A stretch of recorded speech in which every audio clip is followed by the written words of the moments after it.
मैं भारत को भारतीयता की मान्यता के आधार पर फिर से खड़ा करना चाहता हूं, उस काम में लगा हूं।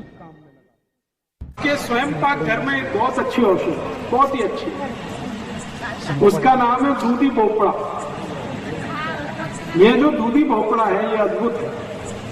इसकी भाजी आप खाते हैं रोज, बहुत अच्छा है, तरकारी खाते हैं, बहुत अच्छा है, लेकिन अगर इसका रस पिए दूधी भोपड़े का तो आपके शरीर की 15 बीमारियों को अकेला दूधी भोपड़े का रस ठीक कर देता है।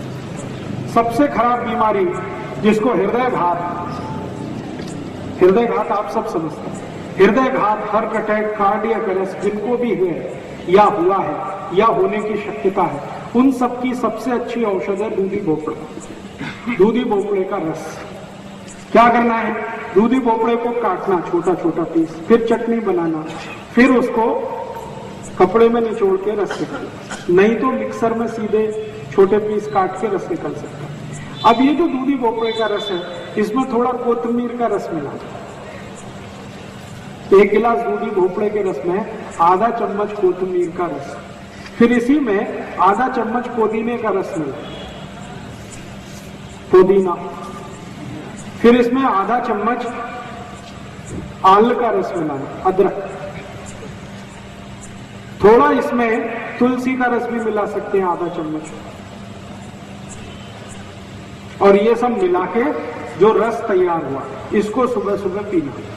तो इससे क्या क्या ठीक होने वाला है, हृदय घात कितना भी खराब स्थिति का हो, 3 महीने अगर किसी ने सतत ये पी लिया उसको जिंदगी में दोबारा हृदय घात कभी नहीं होगा।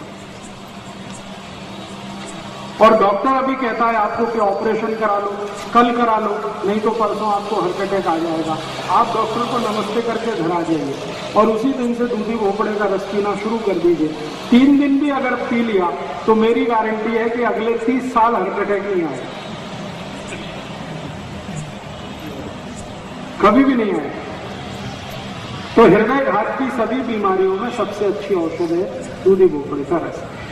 कभी कभी डॉक्टर आपको यह कहता है कि आपके हृदय में ब्लॉकेज है, आर्टरीज आपकी ब्लॉक हो गई है, 90% ब्लॉक हो गई 2 आर्टरीज, फिर बोलेगा एक तीसरी वाली 70% ब्लॉक हो गई, तो भी डॉक्टर को नमस्ते करके घर आ जाए। वो तो बोलेगा अभी ऑपरेशन करा लो, नहीं तो कभी भी मर जाओगे। तो डॉक्टर को कहना है कि जीना मरना सब ईश्वर के हाथ में है, आपको नमस्ते, आपने हमको सुझाव दिया, धन्यवाद। घर आके दूधी भोपड़े का रस चालू कर दो, दोबारा उस डॉक्टर के पास जाने की गरज ही नहीं पड़ेगी।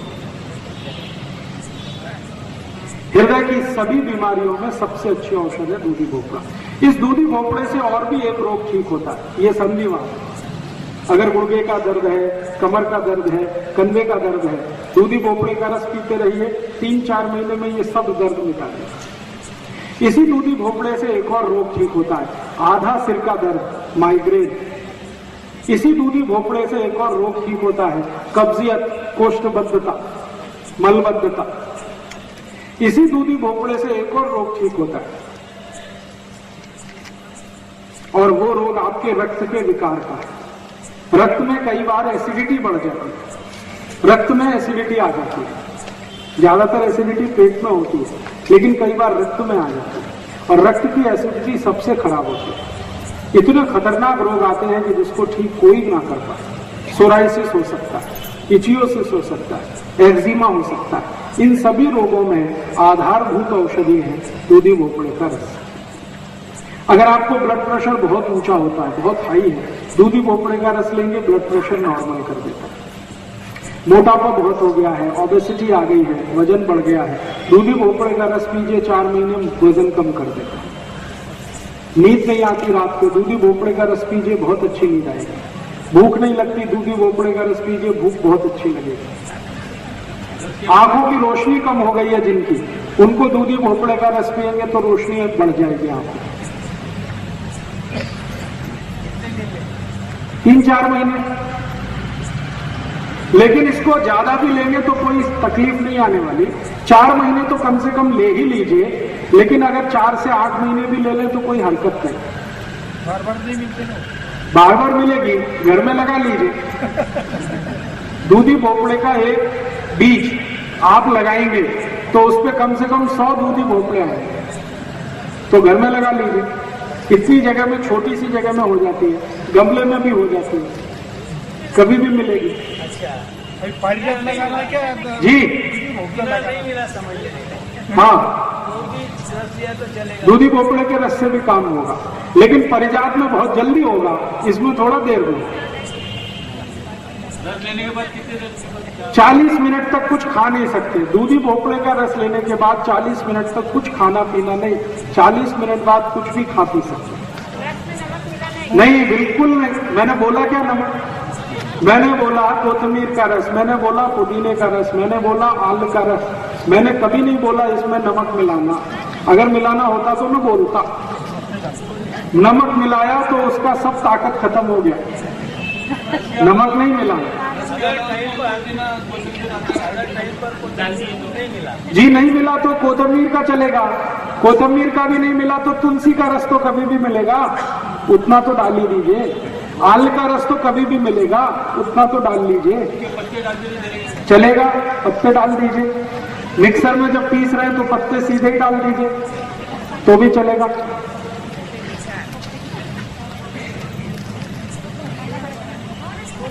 समझ में आया? दूधी भोपड़ा बहुत अद्भुत है। मेरी आपको सबको एक छोटी सी सूचना है कि हृदय रोग का कोई भी मरीज, कोई भी पेशेंट डॉक्टर के पास गया और डॉक्टर ने बोला कि ऑपरेशन कराओ, कभी मत कराओ, क्योंकि मैं आपको बताता हूं कि ऑपरेशन कराओ या मत कराओ, स्थिति आपकी वही रहने वाली है। ऑपरेशन होने के बाद यही है कि 2-2.5 लाख रुपए डॉक्टर आपसे ले लेगा, गारंटी कुछ नहीं देगा, वो कहेगा अगले दिन भी हार्ट अटैक आ सकता है। तो क्या फायदा ऑपरेशन कराने का? और मैं आपको बताऊं, हृदय घात का ऑपरेशन करने वाले सब डॉक्टर अपना ऑपरेशन कभी नहीं कराते, वो खुद दूधी भोपड़े का रस पीते, कभी नहीं कराते, क्योंकि उनको माहिती है ऑपरेशन के बाद भी ठीक कुछ नहीं होता। ऐसे मेरे पास बहुत पेशेंट हैं जिन्होंने ऑपरेशन कराया, एंजियोप्लास्टी कराया, बाईपास सर्जरी कराया, फिर से हार्ट अटैक आया और दोबारा पैसा नहीं था इसलिए ऑपरेशन नहीं करा पाए और दूधी भोपड़ा लेना शुरू किया और वो ठीक है। इसलिए ऑपरेशन कराने की बिल्कुल कोशिश मत करिए। क्या होता है वो मैं समझाता हूं। डॉक्टर करता क्या है, हृदय को रक्त देने वाली जो वाहिकाएं हैं, जिनको आर्टरीज कहते हैं हम लोग अंग्रेजी में, उनमें एक स्प्रिंग डालता है डॉक्टर, और वो स्प्रिंग वही होती है जो बॉल पेन में आपने देखी, बॉल पेन में एक स्प्रिंग देखिए, वही स्प्रिंग है, उसको अंग्रेजी में स्टंट कहते हैं। ये स्टंट 3 रुपए का बनता है और डॉक्टर जब आपको हृदय घात के ऑपरेशन में इसको डाल देता है तो 3 लाख रुपए ले लेता है। 3 रुपए की चीज है और आपसे 2.5-3 लाख ले लेगा और बोलेगा गारंटी कुछ नहीं, कल फिर अटैक आ सकता, तो फायदा क्या उसको डलवाने का। इसलिए कभी भी हृदय घात का ऑपरेशन कराने की कोशिश मत करिए। दूधी भोपड़े के रस से आपको कोई भी स्थिति ठीक हो जाएगी।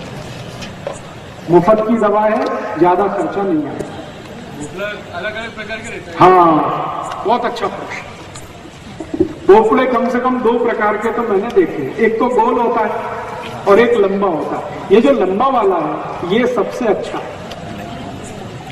तो लंबा वाला जो भोपड़ा है उसका रस सबसे अच्छा है। गोल वाला जो है इसको ज्यादा अच्छा नहीं मानते। बीज निकलता है, कड़ू निकलता है, कोई मीठा नहीं। हाँ, अगर बीज कम होगा तो सबसे अच्छा होगा, और कड़ू है तो उसको प्रयोग कम करिए। कड़ू वो तब होता है जब पक जाता है। पका हुआ दूधी भोपड़े का रस ज्यादा अच्छा नहीं माना जाता। कच्चा हो एकदम, तो उसकी पहचान कैसे करना? एक दूधी भोपड़ा हाथ में लीजिए, उसमें नाखून लगाइए, तो आसानी से नाखून अगर घुस गया तो वो बहुत अच्छा है, और नाखून घुस नहीं रहा है तो बिल्कुल बेकार है।